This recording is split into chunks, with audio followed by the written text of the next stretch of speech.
Hey there and welcome to another video looking at another non-league football ground.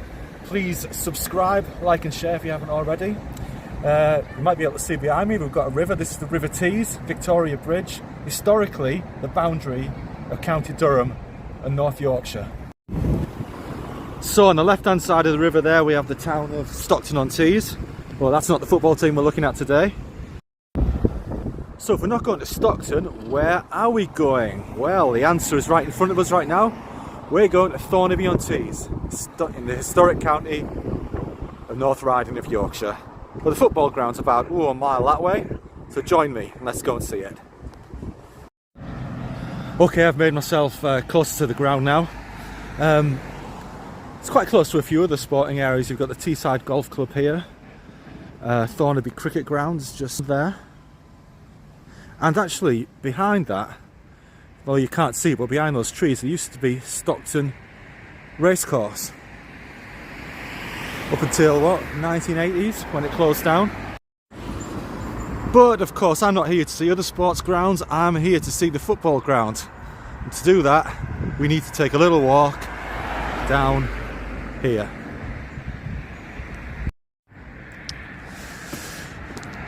Yeah, I thought I'd walk along here instead of take the car because it's very potholy and quite long, as we'll see in a minute. So as you can see, it's a very leafy lane going down here, which I can assure you is not typical of the rest of Thornaby. And its relative seclusion is both a blessing and a curse, as I'll talk about in a minute. So the ground, as you can see, is called Teesdale Park, but it also has a sponsor at the moment. Let me tell you a little bit about the football team. Well, Thornaby FC has actually had a few incarnations. So originally it was formed as an offshoot of Stockton Cricket Club in about 1980, and up until 2000 it was still known as Stockton Football Club. No relation at all to the very successful current Stockton Town FC, but yeah, until 2000 that's what it was called. Look at these lovely gates, Teesdale Park. Now you may be thinking having gates as grand as that is not, it's quite impressive for a relatively young team, but there's a reason behind that as well, because the football ground we're going to was originally a company works ground belonging to a firm called Head Wrightson. I think it was an engineering firm, and then Stockton basically took over the ground as their own in I can't remember which year, but you know, in the last 40 years. On all of the Thornaby FC badges it will say formed in the year 2000, so in that sense it is a pretty young team. And I was mentioning earlier about the seclusion, as you can see on this walk, being a bit of a blessing and a curse. And the reason for that is because about a year ago, in 2023, there was in June I think it was, 2023, there was a big arson attack at the ground which destroyed a lot of the facilities. So Thornaby FC at the moment is very much like a phoenix from the ashes. So basically you can imagine that the seclusion of the ground meant people could get away with stuff like arson without getting caught, which is a problem. Other than that, it's a really beautiful location.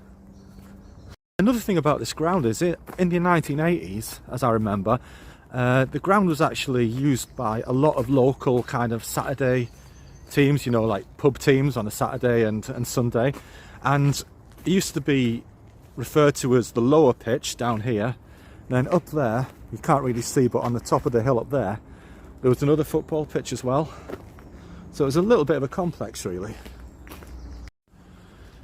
So the ground is completely fenced off now, but I remember in about 1990 watching the old Stockton FC play an FA Trophy game here against Colne Dynamos, and at that time you could literally just drive up here and you could park on the left here where just where the trees are, and you'd be able to watch the match from the dryness of your own car.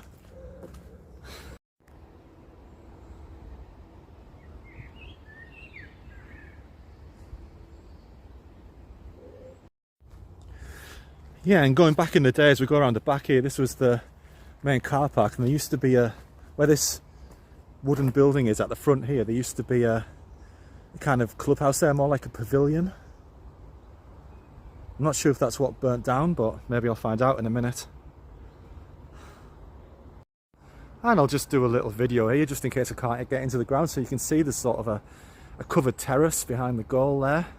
And going round, you've got the nice little seated stand there. I think the changing rooms are underneath there, or at least they were. Dug out, and you can see how it's kind of in a wooded area. There's a little stream behind the back of there. It's a really nice location. Come here if you can. Right, now luckily there is someone to let me into the ground, which is great. But firstly, you can see you've got the Phoenix Lounge. I'm assuming it's referring to coming up from the ashes of the arson last year. And there's the entrance, Teesdale Park, Thornaby FC. I'm going to go in that corner and have a look. See, it's one of the main entrances on the side. Luckily I don't have drugs or alcoholic drinks with me today.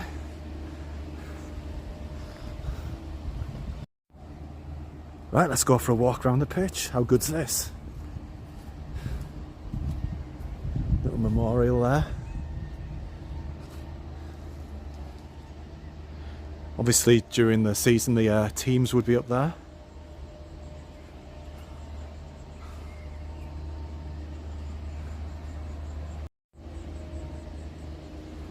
Pride of Teesside. I wonder if Borough have a little dispute about that. Doubt it.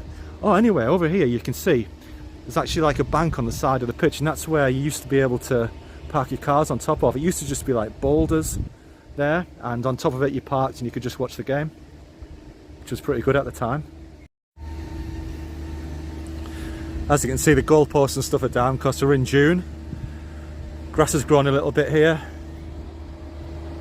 Give it the summer to recover from torrid, wet year that we've had. So one of the things you can see straight away here is that it's quite a quirky ground. There's lots of little things and little details, so much different to the kind of modern cage grounds with no character. So I've got some park benches here. I assume it might be a little kind of bar area here as well.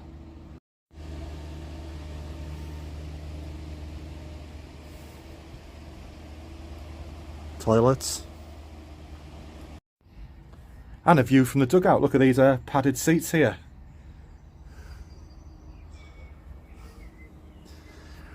So when we look at that end there where the blue seats are, that's where the old pavilion used to be, just there. Like a stone pavilion, pitched roof.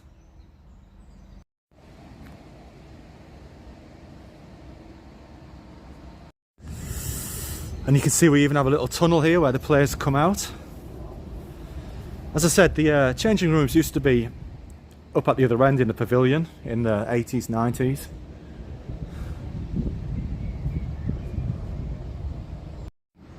Look at this old Roland amps for the loudspeaker. How quirky is that? Love it. Bit rock starish. Behind the goal now, and you've got this sort of somewhat rudimentary kind of tin shed here. This must be where the ultras come. Nice assortment of flags here. Little terrace here. I remember this terrace being here for quite a long time actually. This was a bit like what it was actually over on that side in the 80s and 90s. Sort of like just put together concrete steps.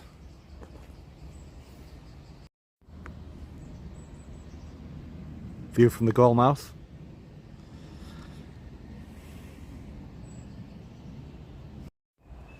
I mean, just look how green and tree lined it is. If you're a groundhopper or non-league enthusiast, you could do a lot worse than come somewhere like this. Kind of the quality of football is pretty much secondary. Quite a lot of cover as well, so you're not going to get too wet. Speaking of fans, Thornaby, who play in the Northern League Division 2 at the moment, get an average crowd of about 120. Last season the highest crowd was 210, lowest was 97, but most of the crowds around about 120, I'd say. deserves a lot more. And speaking of the football itself, the team just finished 13th out of 22 in Northern League Division 2. That's in 2024. But as recently as I think a couple of seasons ago, they were right at the top end of Division 1. Now I'm assuming this is an example of the damage that was caused last year. You can see the windows are put through. Looks like it's been burnt out inside over there as well. Well, there you go, there's the evidence. I mean, utterly pointless.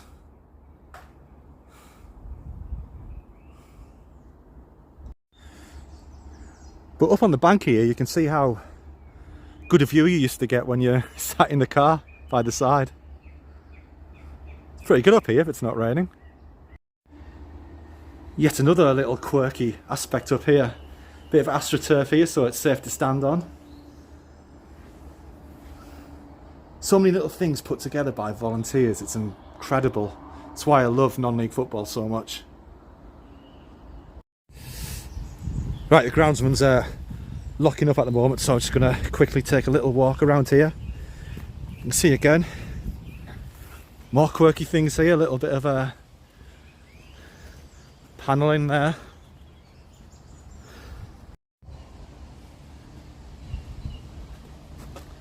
And a view from behind the other goal. Still just as nice.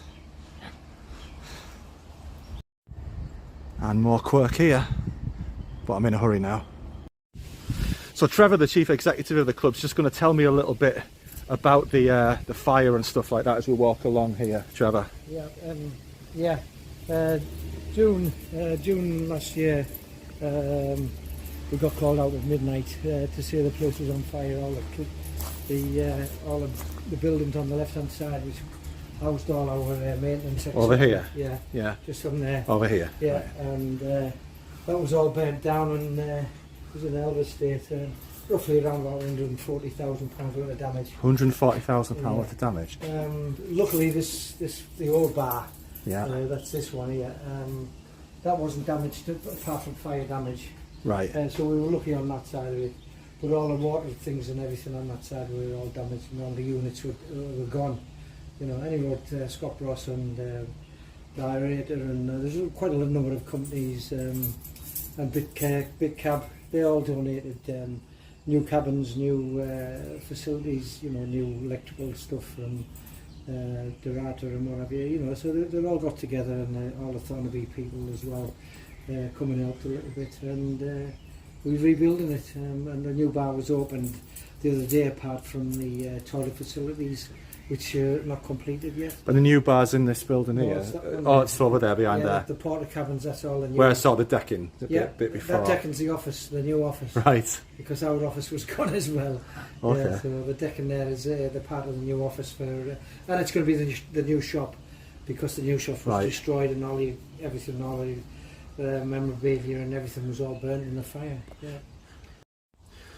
So as I've been going around the ground, Trevor, I've been saying how it's really kind of quirky and original. There's lots of, you know, different little features as opposed to these new cage grounds which don't have any soil or anything. And it's just basically one of my favourite grounds that I've come to. How much of that's kind of been done over the last few years? 15 years. That's how long I've been here, and it didn't have a fence on it or anything like that. It wasn't enclosed. There was no stands. So I remember it back in the 80s and 90s, believe it or not. I was just saying, I used to be able to park along the side, didn't you? And actually watch the game. Watch the game, yeah. You watch the game at the top free. Yeah. So there was none of that, and like I say, over the last 15 years, we built it tremendously, and just, you know, like I say, we've had lots of help from people, and if it wasn't for volunteers, nobody gets anything. And we're all volunteers. I'm a volunteer. Everybody is a volunteer. It's the amazing thing about non-league football, isn't it? It's just everything's volunteers. Whichever ground I go to, whether it's Redcar Town, whatever, it's even FC Hartlepool, it's all volunteers, and that's what makes it go. Well, thanks very much for showing me around, Trevor, and good luck with the future. I hope you get a lot of people to this beautiful ground. Okay, thanks very much. Thanks so much. So there you go, direct from the chief executive's mouth, talking about how this lovely little club is rising from the ashes. So that's it for today. Please subscribe, like and share. If you're from Thornaby, come along to this lovely little ground. If you're a groundhopper, come along as well. I think you'll really like it. I'll see you in the next one. You take care.